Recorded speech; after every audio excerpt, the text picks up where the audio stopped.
20 नवंबर 1979 ये Islamic calendar की 15वीं सदी का पहला दिन था, एक नए दौर का आगाज। मक्का में मस्जिद हराम के अंदर काबा के गिर्द दुनिया भर से आए 50,000 से ज़्यादा मुसलमान फजर की नमाज अदा कर रहे थे।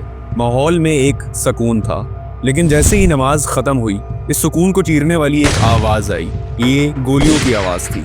मस्जिद के बड़े बड़े दरवाजे अंदर से भारी जंजीरों से बंद किए जा रहे थे।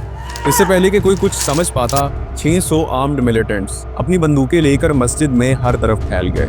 कुछ मिलिटेंट्स स्नाइपर राइफल्स लेकर मस्जिद की मीनारों पर चढ़ गए। इस्लाम की सबसे मुकद्दस जगह, जहां पर किसी भी जानदार का खून बहाना सख्त हराम है, अब हाईजैक हो चुकी थी। हजारों बेगुनाह लोग अंदर कैद थे और पूरी दुनिया, खासकर मुस्लिम उम्मा, एक सदमे की हालत में थी। आखिर ये ऑपरेशन किसने प्लान किया था? इतनी सिक्योरिटी के बावजूद इतनी बड़ी तादाद में हथियार काबा तक पहुंचे कैसे थे? और सबसे बड़ा सवाल, आखिर वो चाहते क्या थे?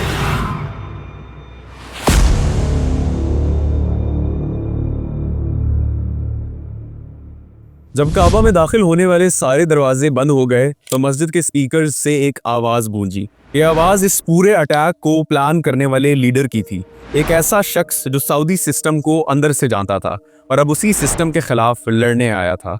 ये आवाज़ थी जुहैमन अल-उतैबी की।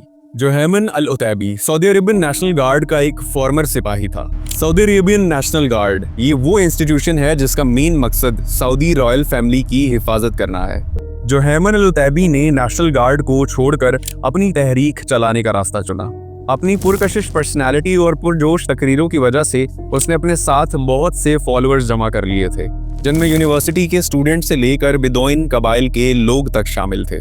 उन सब का मानना था कि सऊदी अरेबिया की रॉयल फैमिली अब करप्ट हो चुकी है। उनके मुताबिक सऊदी हुक्मरान अमेरिका और वेस्टर्न कल्चर के साथ मिलकर इस्लाम के असल असूलों से दूर हो गए हैं। देखने में उनका प्लान काफी सिंपल लग रहा था, जिसका मकसद वेस्टर्न कल्चर से इम्प्रेस्ड सऊदी की रॉयल फैमिली को गवर्नमेंट से हटाना था। लेकिन उनका प्लान इससे कई ज्यादा बड़ा और ज्यादा खतरनाक था। जुहैमन ने अपने फॉलोअर्स को एक ऐसी बात पर यकीन दिला दिया था जो सुनने में नामुमकिन सी लगती है। इस्लाम में कयामत से पहले इमाम मेहदी के आने की पेशगोइयां हैं, यानी एक प्रॉमिस्ड वन जो दुनिया में आकर इंसाफ को कायम करेगा। हदीसों के मुताबिक इमाम महदी का ज़हूर मक्का में काबा और मकाम इब्राहीम के दरमियान होगा। जुहैमन ने ऐलान किया कि वो दिन आ गया है और इमाम मेहदी उन्हीं के साथ मस्जिद हराम के अंदर मौजूद हैं।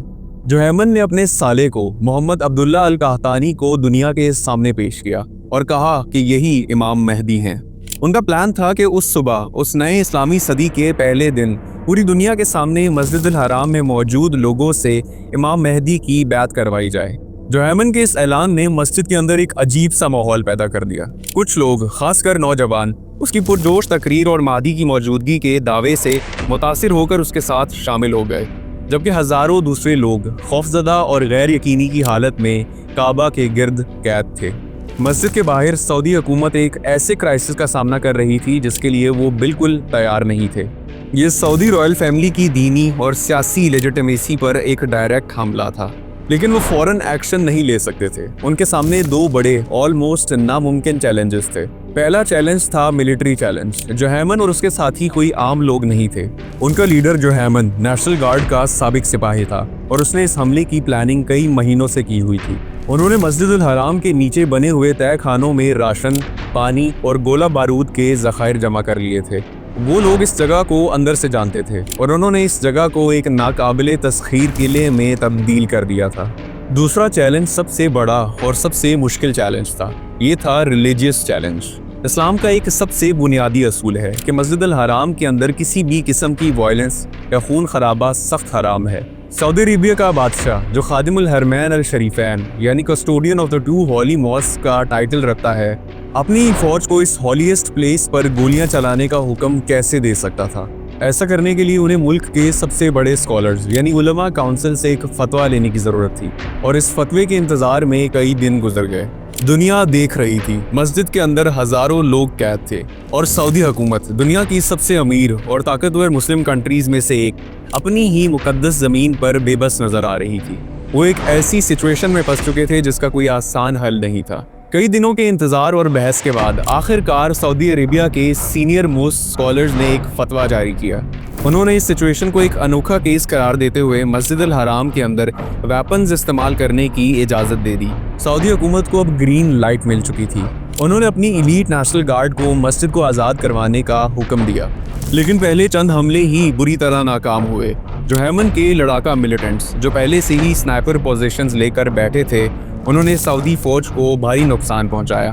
اصل پرابلم تھی مسجد کے نیچے بنے ہوئے کمپلیکس تہہ خانے، جہاں پر انہوں نے اپنے ویپنز سٹور کر رکھے تھے۔ جوہیمن کے لوگ ان تہہ خانوں کے چپے چپے سے واقف تھے۔